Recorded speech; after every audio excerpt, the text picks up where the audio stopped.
Bugün Azərbaycanda icra başçıları var. Rusiyada ayrı-ayrı qubernatorlarla ortak şirkətlər qurub işlədir. Ayın daha çox zamanını Rusiyada keçirir. Rayonu Rusiyadan idarə edir. Bunu görmürlər. Bunu məsul şəxslər, onlarına cavabdeh olan şəxslər görmür və onlar Rusiya gedib aylarla orada qalanda, oradan biznesi idarə edəndə bunlara demirlər ki, mən bu zaman kəsiyində burada olmayacağım. Bunlara kim cavab verməlidir?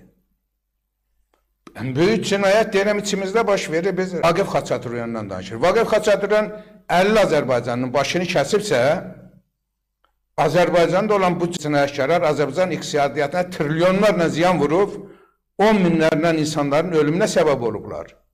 Azərbaycanda sosial-psixoloji durumun onların sayəsində gərginləşməsi, Azərbaycanın dövlət qurulmaması, iqtisadi çətinliklər görün nə qədər ailələri dağıdı, nə qədər insanları həyatdan götürüb. Bu terror deyil bəyəm. Terrorun buynuzu olur. Hökmən tapanca ilə vurub başından öldürəsən deyəsən ki, mən terror etdim. En böyük terror içimizdə baş verir də. En büyük terrorçular içimizdədir də. Onlar axın yaşlar olunmur bu ölkədə. Və o insanlar hər zaman bizə ziyan vurur. Üstlərinə yeriyəndə, zəif durumda görünəndə gizlənirlər, imkan tapanda Azərbaycan anasını ağlatmağa başlayırlar. Bunlardan niyə danışılmır?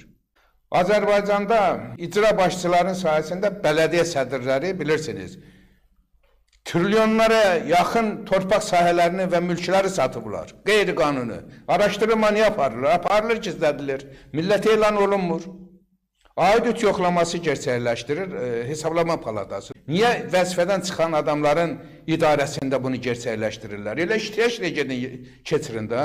Bugün hansısa nazir çalışdığı bir zaman gedin orada Hesablama Palatası araşdırma aparsın. Görsün ki, dövlətin ayırdığı, xəzinədən ayrılan bu millətin pulları necə xərclənir, hansı istiqamətə xərclənir, kimlər onu yeyir. Amma bir adam 20 il işləyir, dağıdır, sonra o gedəndən sonra başlayırlar orada araşdırmalar aparmağa. Bu doğru deyil ki. Biz bundan danışmalıyıq. Hesablama Palatası bütün nazirlikləri yoxlamalıdır. Özəlliklə tender elan olunmuş nazirliklər var ki, orada milyardlar yeyilib. Azərsuda bir dəfə də danışmışdıq.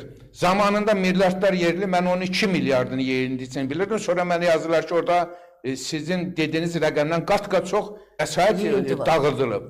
Onunla bağlı hesabat verilib Azərbaycan xalqına. O adam cəzasını çəkib, yox. O işin içərisində olan adamlar hələ də Azərbaycanda biznes fəaliyyətindədir, istədikləri həyatı yaşayırlar.